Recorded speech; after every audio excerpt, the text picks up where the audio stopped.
కార్తీక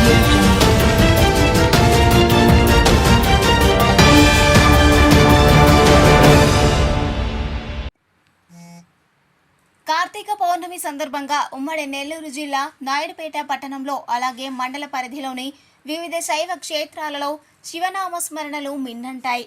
భక్తులు అత్యంత భక్తి శ్రద్ధలతో శివుడిని ఆరాధించారు. ఆలయ ప్రాంగణాలు శివనామ జపాలతో మారుమోగాయి. స్వర్ణముఖి నదీ తీరాన కొలువై ఉన్న శ్రీ నీలకంఠేశ్వర స్వామి ఆలయం అలాగే జంబుకేశ్వర స్వామి ఆలయాలతో పాటు వివిధ శైవ క్షేత్రాలలో ప్రత్యేక పూజలు అభిషేకాలు నిర్వహించారు. ఈ ఆలయాలకు భక్తులు పెద్ద సంఖ్యలో తరలివచ్చి తమ భక్తిని చాటుకున్నారు. ఈ సందర్భంగా ఆలయాల వద్ద భక్తులు దీపాలను వెలిగించి తమ కోరికలు నెరవేరాలని ప్రార్థించారు. దీపారాధన కార్యక్రమం అత్యంత భక్తి శ్రద్ధలతో జరిగింది. ఆలయ ప్రాంగణం దీపాల కాంతులతో వెలిగిపోయింది. ప్రత్యేక పూజలు నిర్వహించిన అనంతరం మహిళలు స్వర్ణముఖి నదిలో కార్తీక దీపాలను వదిలారు. ఈ దీపాలను నదిలో వదలడం ద్వారా తమ కుటుంబాలకు శుభం కలుగుతుందని, పాపాలు తొలగిపోతాయని భక్తులు విశ్వసిస్తారు. నదిలో తేలియాడే దీపాలు ఒక అద్భుతమైన దృశ్యాన్ని ఆవిష్కరించాయి.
మరిన్ని న్యూస్ అప్డేట్ కోసం A3 న్యూస్ ఛానల్ని సబ్స్క్రైబ్ చేసి బెల్ ఐకాన్ను ప్రెస్ చేయండి.